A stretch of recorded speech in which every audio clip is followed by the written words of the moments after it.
사랑하는 영락교회 지체들에게 주 안에서 평화 인사를 전합니다. 오늘은 2021년 10월 21일 목요일입니다. 오늘의 묵상 본문은 디모데전서 3장 14절로 4장 5절까지의 말씀입니다. 오늘 본문 4장 3장 14절부터의 말씀은 이렇게 시작합니다. 내가 속히 내게 가기를 바라나 이것을 내게 쓰는 것은 지금 에베소 교회에 있는 디모데에게 편지를 쓰는 것이죠. 마케도니아 지방에 와 있는데 에베소로 지금 보면 사실은 그렇게 먼 거리는 아닌데 그 시절에는 아주 먼 거리고 또 그 교회의 사역에 얽혀 있기 때문에 쉽게 자리를 비울 수 없는 것이죠. 충분히 이해할 수 있습니다. 저도 지난 주일날 우리 교회의 허락으로 우리 예전에 섬겼던 제가 그 전도사 때 섬겼던 교회에 가서 주일 말씀을 전하고 왔어요. 근데 5년 만에 간 겁니다. 처음 여기 왔을 때 우리 그 섬겼던 교회 장로님 권사님들이 여기 오셨었는데 그 교회 와서 꼭 말씀을 한번 전해달라고 해서 그러겠다고 흔쾌히 허락했지만 가는데 5년이 걸렸습니다. 주님이 또 허락하셔야 가는 거죠. 그래서 이게 쉽지 않는, 주님이 길을 열어주시고 주님이 인도해 주셔야지 갈 수 있는 거죠.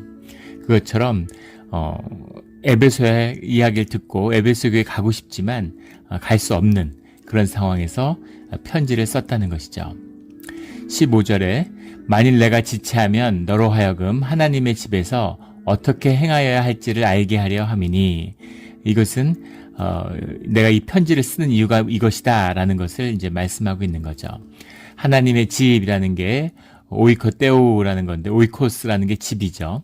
하나님의 집, 그래서 오이코테오 이렇게 부르는데 집이라고 하는 것이 건물을 의미하는 것이 아니라 주님의 가정, 주님의 가족이죠. 이것이 교회입니다.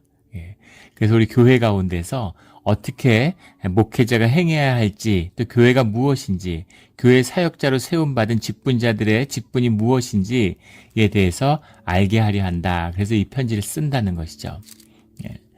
또 왜 같이 있을 때 가르침을 주었을 텐데 왜 또 편지를 썼을까? 이런 것에 대한 질문들이 있습니다. 여러 가지가 있을 수 있겠죠.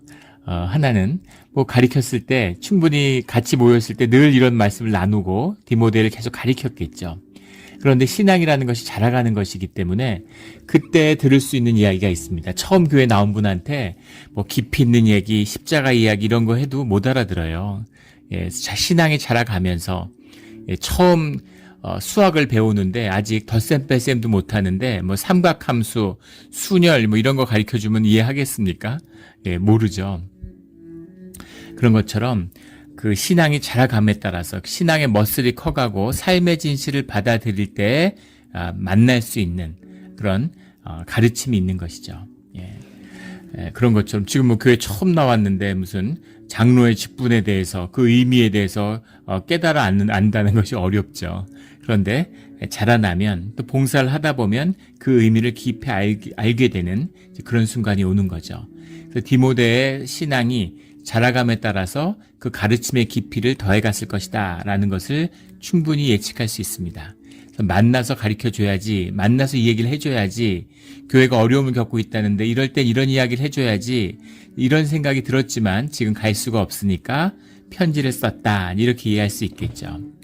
또 하나는 이 디모데전서, 이 디모데서가 디모데에게 보내는 개인 서신이지만 동시에 에베소 교회 회중 앞에서 낭독되어지는 그들에게 공표되는 하나님의 말씀이기도 한 거죠.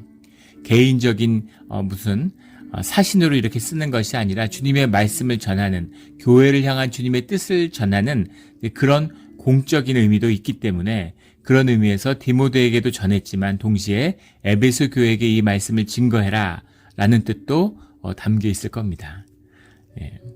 그런 여러 가지 뜻에서 이 말씀이 선포되고 증거되어지는 것이죠. 이 집은 살아계신 하나님의 교회요 진리의 기둥과 터니라. 주님의 몸된 교회, 진리의 기둥이고 터다.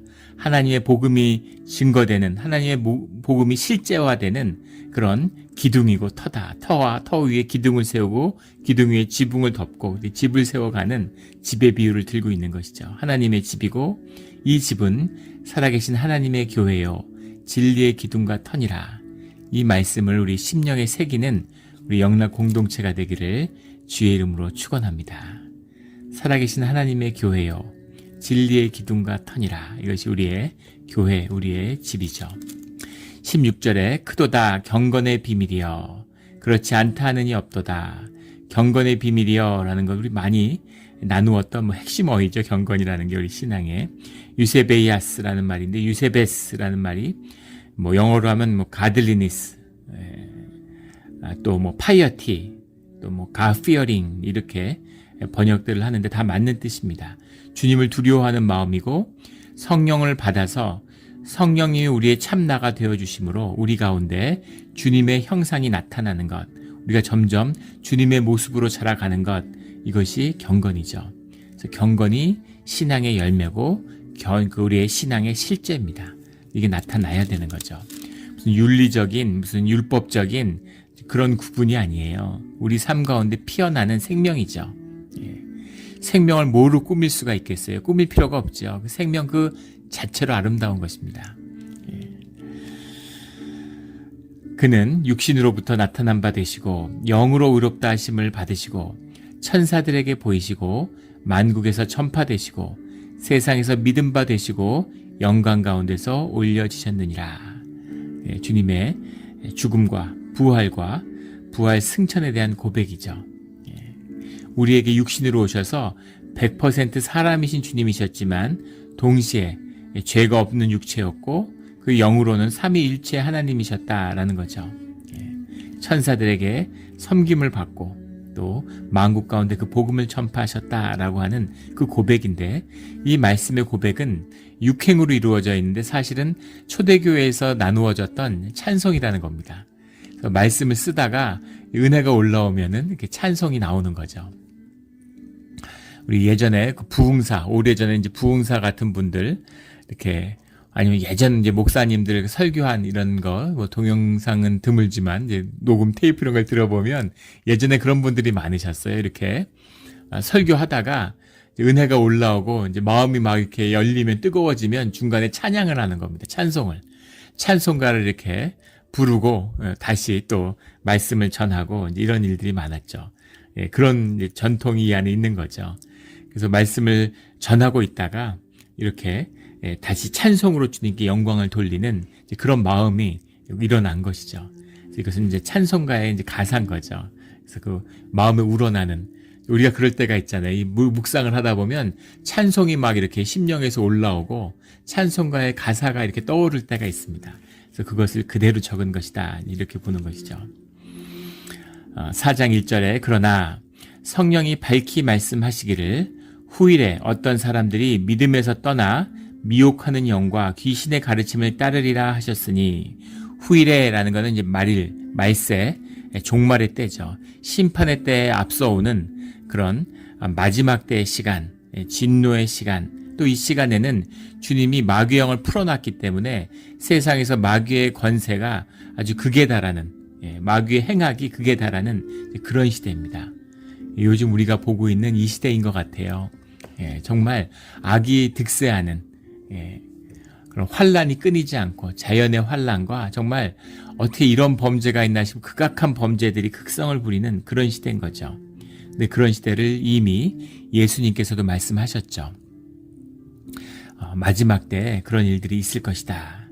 그런데 사람들이 믿음에서 떠나서 영과 귀신의 가르침을 따르리라. 이단이 아주 그 극성을 부리는 그런 때가 온다는 겁니다.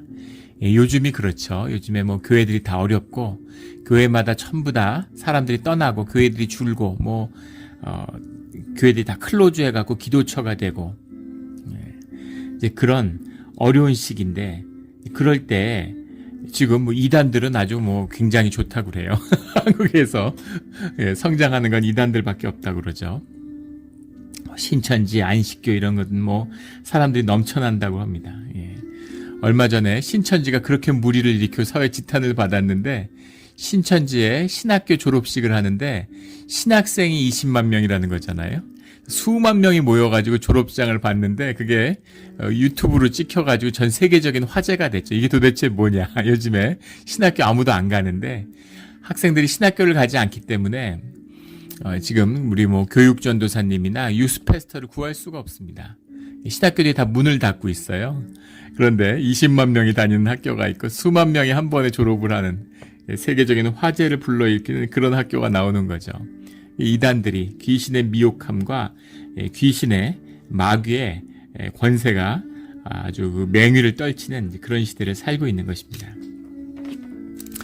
2절에 자기의 양심이 화인을 맞아서 외식함으로 거짓한 말하는 자들이라. 이 거짓, 마귀의 본질은 거짓이죠. 거짓말하는 자들, 이들이 이제 마귀의 역사에 동참하는 자들의 특징입니다.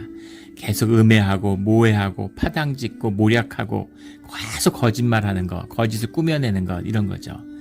양심이 화인을 맞았다. 화인을 맞아서 할 때 화인을 맞았다라는 게 이제 굉장히 어려운 말이죠. 이게 굉장히 어려운 말인데 케카우스 테리아스 메논이라는 말입니다. 케카우스 테리아스 메논이라는 말인데 영어로 하면 뭐 having been seared, to mark by branding 뭐 이런 식으로 해석을 하는데 이게 뭐냐면 그 낙인을 찍는 거죠. 노예에게 그 노예라는 표식으로 낙인을 찍는 거예요. 이게 인두에다가 불을 벌겋게 익어가지고 거기다 이렇게 꽉 찍는 거죠. 어깨에도 찍고 뭐 이런.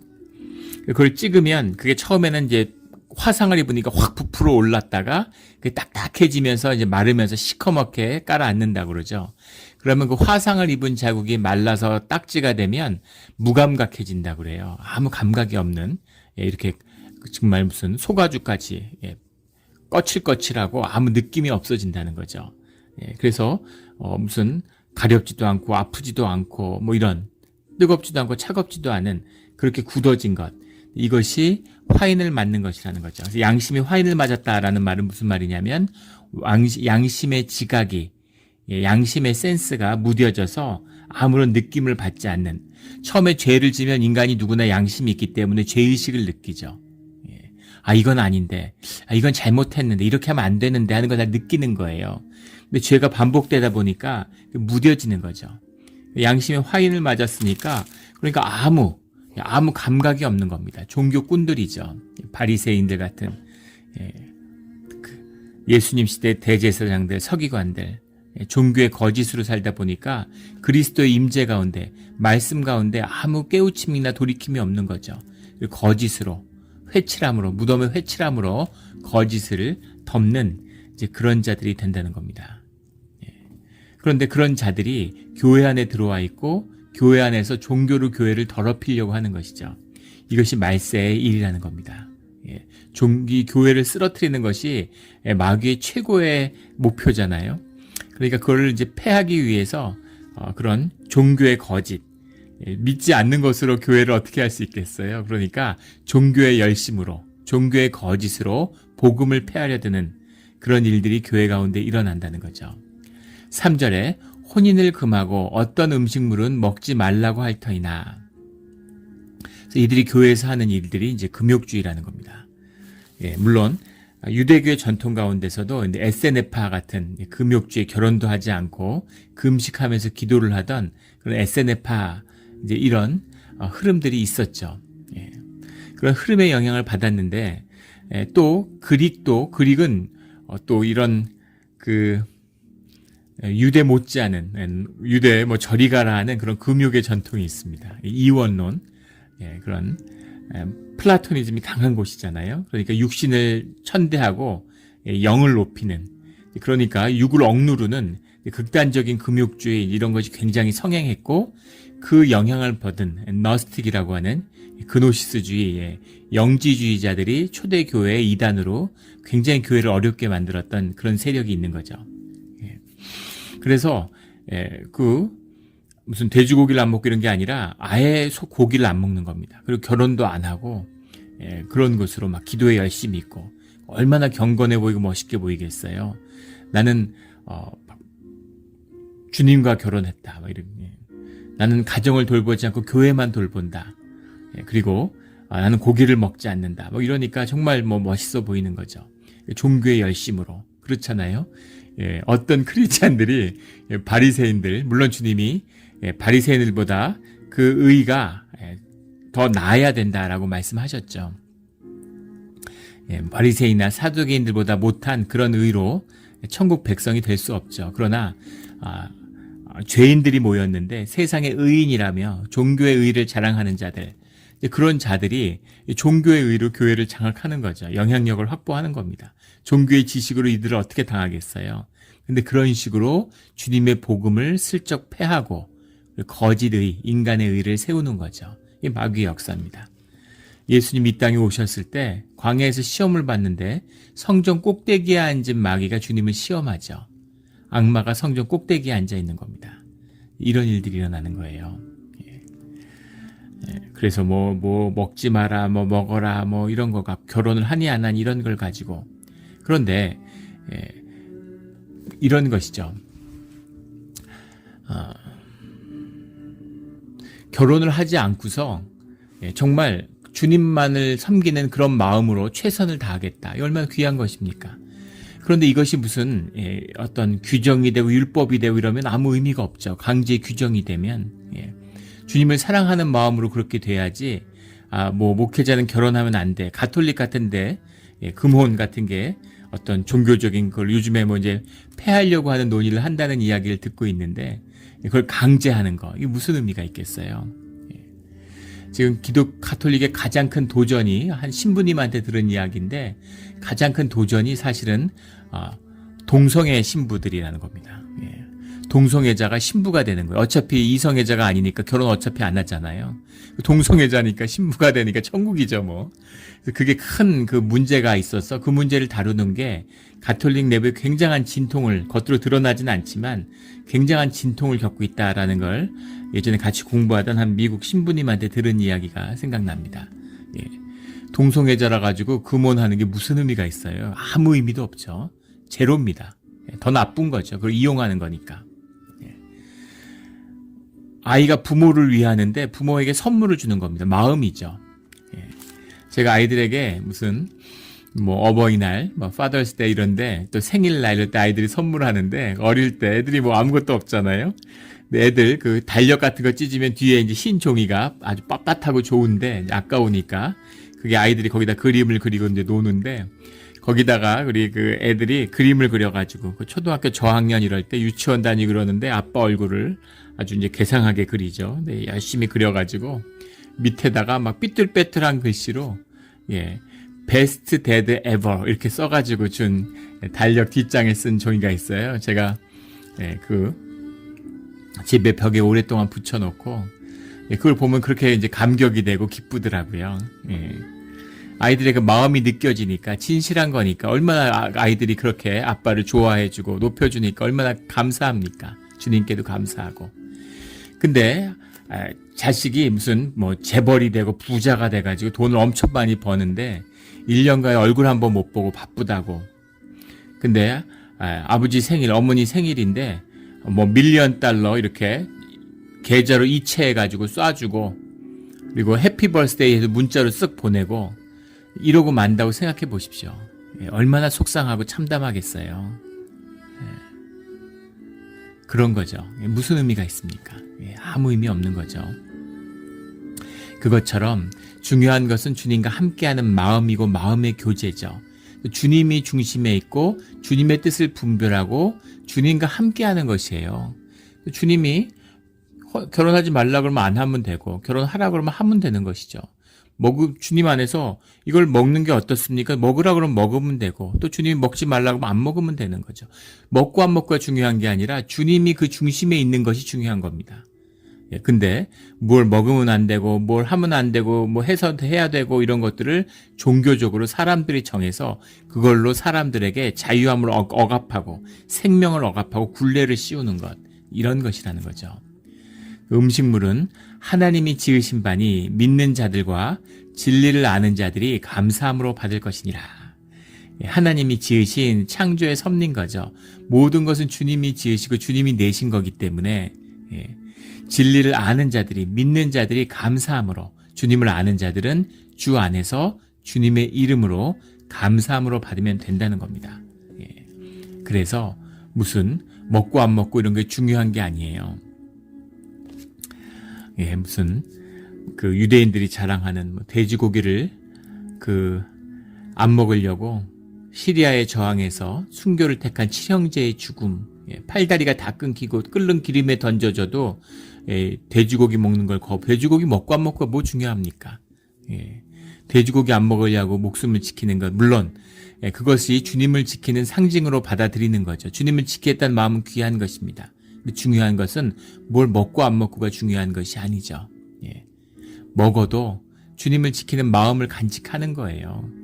주님이 알아주시고 주님이 붙들어 주시는 거죠. 이것이 주님과 함께하는 자의 모습입니다.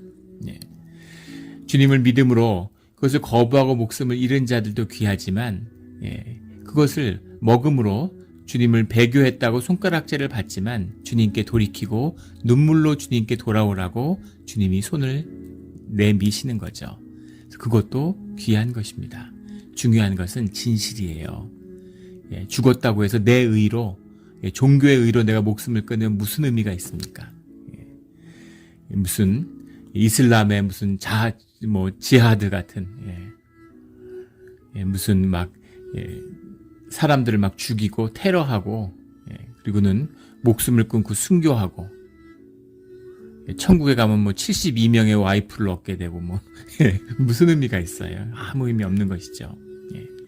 4절에 하나님께서 지으신 모든 것이 선함에 감사함으로 받으며 버릴 것이 없나니 하나님께서 지으신 모든 것이 선함에 감사함으로 받으면 버릴 것이 없나니 감사함으로 주의 이름으로 주 안에서 받는 것이죠. 귀한 말씀입니다. 5절에 하나님의 말씀과 기도로 거룩하여짐이라. 주 안에 있고 주와 하나가 됐다면 모든 만물을 주님이 지으셨는데 그 말씀의 그 창조의 뜻이 말씀을 통해 드러나고 주님과 함께하는 기도함으로 그 연합함으로 거룩하여지고 귀하여지는 것이죠. 사람도 마찬가지고 모든 만물이 다 마찬가지입니다. 그래서 우리가 이사를 가면 또 이사가 신방 가서 기도하고 우리가 식사할 때 또 기도드리고 우리 삶 가운데 늘 기도하면서 주님의 이름으로 구별되어지고 주님의 이름으로 거룩하여짐을 받는 거죠. 이것이 믿는 자들의 진리를 아는 자들이 감사함으로 주님이 지으는 것을 누리는 비밀입니다. 삶의 자유함이죠. 믿음의 자유함이에요. 삶의 깊은 은혜를 평강을 누리는 것입니다. 뭘 이렇게 억압해야 돼, 뭘 저렇게 억압해야 돼 라고 이야기하는 사람들은 그 억압의 주체가 자기인 거죠. 내가 규제하겠다는 거 아니에요. 그 자유함, 주님의 믿음 가운데서는 이 자유함으로 주님과 더 깊은 교제가 드러나는 거죠. 믿는 자들을, 주의 자녀들을 다스리고 규제할 수 있는 분은 주님밖에 없어요. 이 믿음의 담대함과 이 믿음의 자유함으로 주께만 순종하는 우리의 신앙의 길을 걷는 우리 영락교회 성도님들이 되기를 주의 이름으로 축원합니다. 함께 기도드리겠습니다. 하나님 아버지 감사합니다. 우리가 주님의 거룩한 집, 하나님의 집에 지체가 되었습니다. 있을 수 없는 일이었는데, 꿈도 꿀 수 없는 일인데 십자가의 보혈의 은혜로, 오직 예수 그리스도의 은혜로 교회의 지체가 되었습니다. 하나님과 한 몸이 된 이 영광의 비밀을, 이 거룩함의 비밀을 놓치지 않는 모든 삶의 것이 세상은 알지 못하는 이 감추어진 보석을, 모든 것을 감사함으로 누리게 되는 이 비밀을 결코 놓치지 않는, 종교의 거짓으로 패하지 않는 우리 신앙의 자리, 우리 영락교회가 되게 하여 주시옵소서. 오늘 하루도 주님의 이름으로 살아갑니다. 오늘 하루가 주님의 축복이 되어서 진실하고 인생 가운데 기억되며 또 주님의 알 수 없는 선물이 주어지는 오늘 하루가 되기를 원합니다. 감사드리며 예수 그리스도의 이름으로 기도드렸습니다. 아멘.